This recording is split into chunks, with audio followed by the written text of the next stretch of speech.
Château Cajus, Bordeaux, la cuvée Fleur de Cajus. Nous sommes en 2010 et une année mémorable car la dernière année de cette cuvée. La cuvée Château Cajus, Fleur de Cajus est en effet normalement produite par des très vieilles vignes, des vignes presque centenaires de 80 ans voire plus que le château cultivé. Malheureusement, il y a un temps d'arrêt pour tout, une fin à tout et la cuvée Fleur de Cajus s'est arrêtée avec le millésime 2010. C'est donc le dernier vin qu'ont offert ces vieilles vignes de 80 ans de Merlot. Un vin toujours élevé en barrique. Donc 2010, nous allons regarder la couleur. Nous sommes sur un joli vermillon, un joli vermeil. Quelque chose encore une fois de très limpide, translucide. Château Cajus fait toujours des vins parfaitement étincelants et brillants. Un vin déjà un peu gourmand au regard des très belles larmes qu'il dépose sur la surface du verre.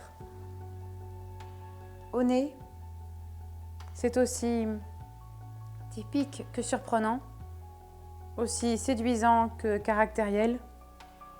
Vous êtes sur un vin déjà épicé, un vin déjà masculin au sens où il va vous apporter des arômes de cuir, d'épices, de poivre. Mais vous avez également ce côté tout en finesse de petits fruits, de petites baies, de petits fruits secs.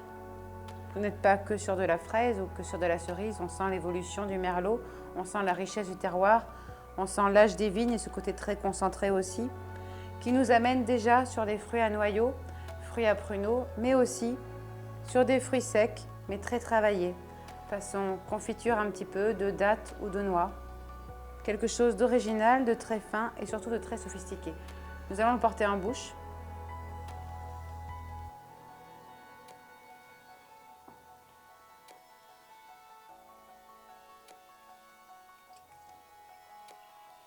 En bouche, l'attaque est parfaite, comme d'habitude au Château Cajus, franche, souple. Et il va vous amener sur des arômes aussi, encore une fois, surprenants que séduisants. Quelque chose de fruits secs, un peu de dattes, un peu de noisettes grillées, quelque chose de torréfié qui part déjà un petit peu sur des arômes fumés, limite un peu cuir, pour revenir sur une très belle gourmandise de fruits rouges, confiturés et très doux. On est tout en douceur, on n'est pas sur la groseille, on n'est pas sur l'acidité, on est sur la framboise, on est sur la fraise, quelque chose de voluptueux et gourmand. C'est un vin dont il faudra patienter avant de déguster. Vous l'ouvrez 1 heure ou 2 à l'avance avant de le servir et vous le servez surtout d'abord en apéritif pour lui-même, pour que chacun de vos convives se rende bien compte de sa palette aromatique et ensuite sur ce qui vous fait plaisir.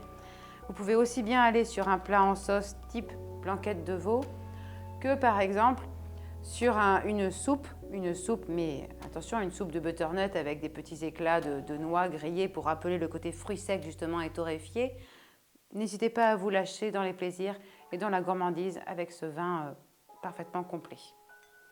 Et également, ce haut de gamme de la gamme de Château Cajus, la cuvée Fleur de Cajus, s'accordera merveilleusement avec la truffe